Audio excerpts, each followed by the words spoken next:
Hello everyone. Egg కాంబినేషన్లో కంద curry అండి. టేస్ట్ అయితే చాలా బాగుంటుంది. మంచి గ్రేవీతో కర్రీ అయితే చాలా టేస్టీగా ఉంటుందండి. కంద అంటే ఇష్టం లేని వాళ్ళు కూడా ఇలా నేను చెప్పినట్టు చేసుకుంటే చాలా ఇష్టంగా అయితే తింటారండి. దానికోసం ముందైతే కావాల్సినన్ని ఎగ్స్ అయితే తీసుకోవాలి. అవి కొంచెం వాటర్ వేసి ఉడకపెట్టుకోవాలి.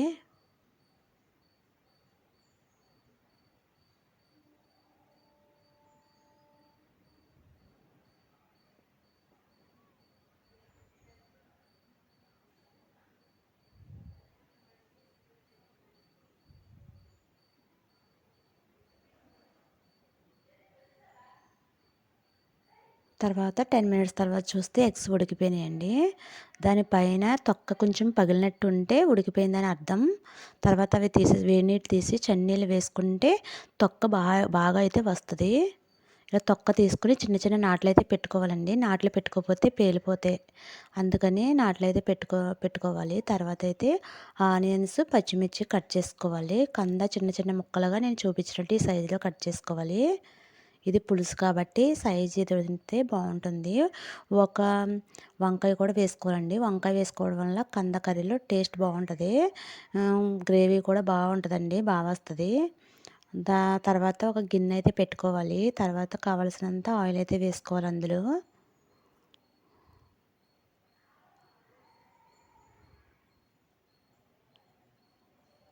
తర్వాత కొంచెం పసుపు అయితే వేసుకోవాలి.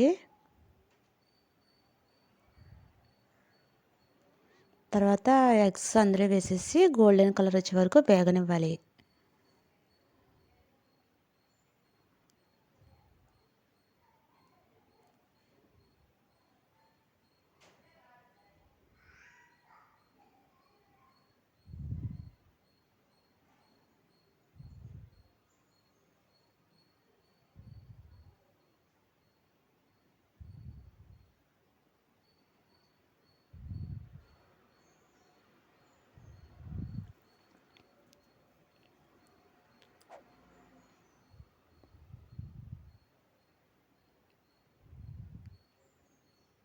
అవి వేగిపోయిన తర్వాత పక్కకు తీసి పెట్టేసుకోవాలి.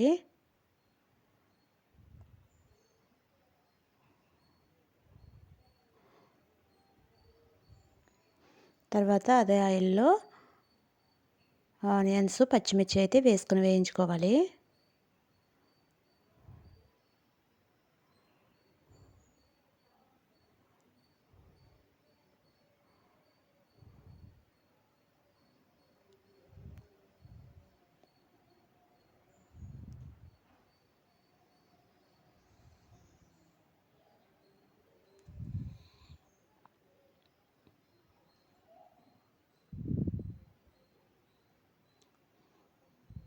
తర్వాత అందులోనే కావాల్సినంత సాల్ట్ అయితే వేసుకోవాలండి. అలా ముందే ఉప్పు వేసుకోవడం వల్ల త్వరగా మగ్గిపోతాయి. తక్కువ ఆయిల్తోనే కర్రీ అయిపోతుంది. లేదు అంటే కొంచెం ఎక్కువ ఆయిల్ పడుతుంది.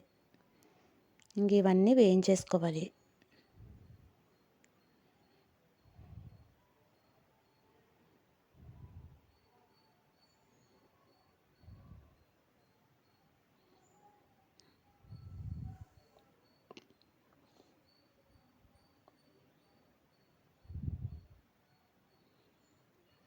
వేగిపోయిన తర్వాత ముందైతే వంకాయ ముక్కలు వేసుకోవాలి.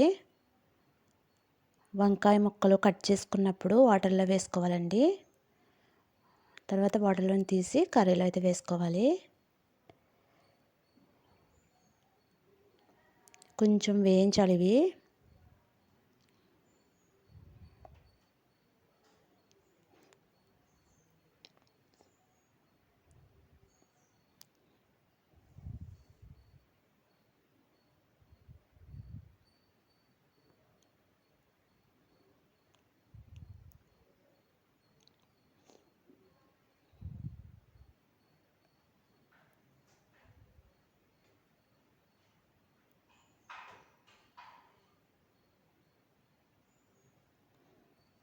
అవి కొంచెం వేగిన తర్వాత కంద ముక్కలు అయితే వేసుకోవాలి.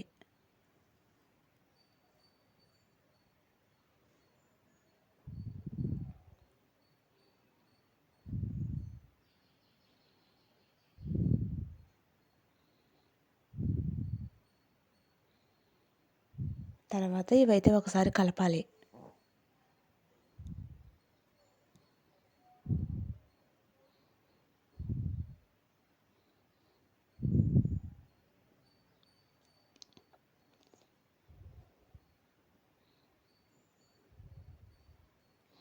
తర్వాత కావలసినంత కారం అయితే వేసుకోవాలి. 2 స్పూన్ల కారం అయితే సరిపోతుంది. తర్వాత ఇదైతే ఒక కుక్కర్లోకి ట్రాన్స్ఫర్ చేసేయాలి. కుక్కర్లో అయితే త్వరగా ఉడికిపోతుందండి. లేదంటే కంద ఉడకడానికి చాలా టైం పడుతుంది. కాబట్టి కుక్కర్లో వేసేసాను. కుక్కర్లో వేసి ఒక గ్లాసు వాటర్ అయితే వేసుకోవాలి. వేసుకొని ఒకసారి కలిపేసి మూత పెట్టేసి ఒక 6 కానీ ఒక 7 కానీ విజిల్స్ అయితే వేయించాలి. నేనైతే ఒక 6 విజిల్స్ అయితే వేయించానండి. బాగా ఉడికిపోయింది 6 విజిల్స్ తర్వాత. ఇంకా చూసి ఒకసారి అయితే కలిపేసుకోవాలి. కలిపేసుకుని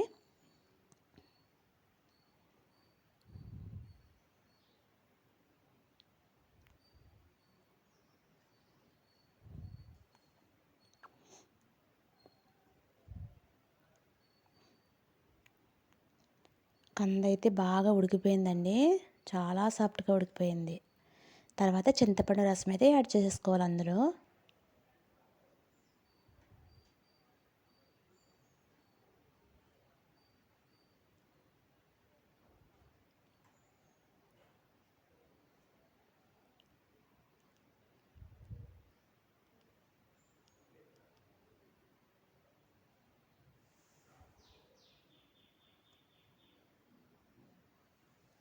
తర్వాత ఎగ్స్ ఉన్నాయి కదా, ఎగ్స్ కూడా అందులో వేసేసుకోవాలి.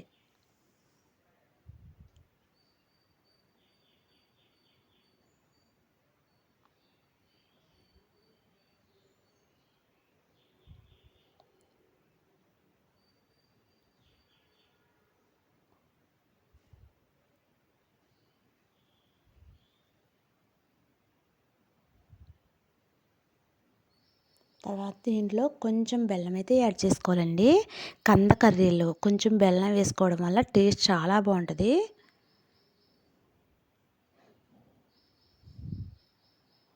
తర్వాత మొత్తం ఒకసారి అయితే కలిపేసుకోవాలి. ఈ టైంలోనే సాల్ట్ అది చూసుకుని సాల్ట్ సరిపోకపోతే కొంచెం అయితే వేసుకుంటే సరిపడా వేసుకుంటే సరిపోతుందండి.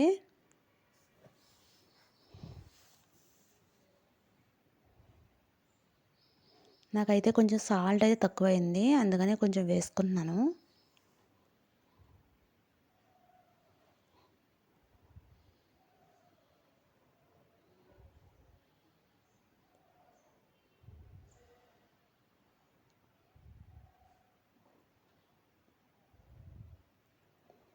తర్వాత ఇంకా 5 మినిట్స్ ఉడకపెడితే అయిపోయినట్టేనండి. కంద కర్రీ అయితే రెడీ అయిపోయినట్టే.